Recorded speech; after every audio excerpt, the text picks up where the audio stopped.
বৌমা একটা কথা বলবো? কি কথা?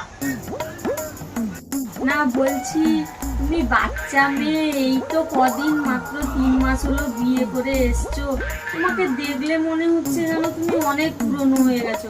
পাশের ঘরে একটা বৌমা এসছে, দেখবে তো 5 বছর হলো, তাকে দেখলে যেন মনে হয় নতুন এসছে। আর তুমি দেখো তো কেমন যেন বুড়ি বুড়ি মতন হয়ে গেছো, অনেক দিন থেকে এসছো, একটু সেজে গুজে থাকতে পারো না?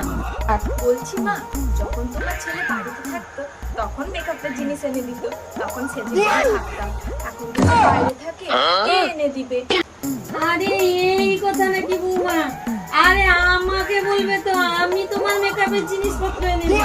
ছেলে বাইরে আছে তো কি হয়েছে, আমি কিনে দিব তোমার মেকআপের জিনিসপত্র।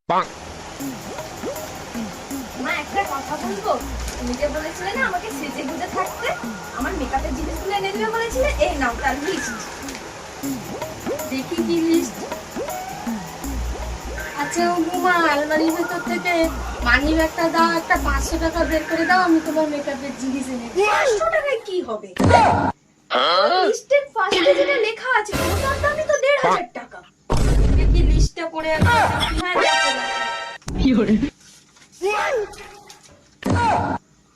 Foundation, lipstick, eyeliner, eyeshadow, mascara, body wash, shampoo, সাবান, body lotion, nail polish, day cream, night cream,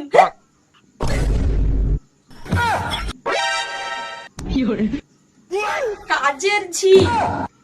কাজের ছি কি হবে বৌমা?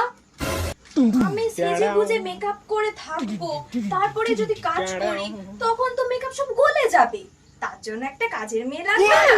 আরে বৌমা, আমি তো তোমার সঙ্গে ইয়ার্কি করছিলাম, মজা করছিলাম। তুমি তো আমার এমনিতেই সুন্দরী, আকাশের চাঁদের মতো সুন্দরী, তুমি আমার ন্যাচারাল বিউটি, সুন্দরী বৌমা। আরে মজা করছিলাম তো, তুমি বুঝতে পারোনি। দাও দাও, তোমাকে আর কোনো জিনিস এনে দিতে হবে না।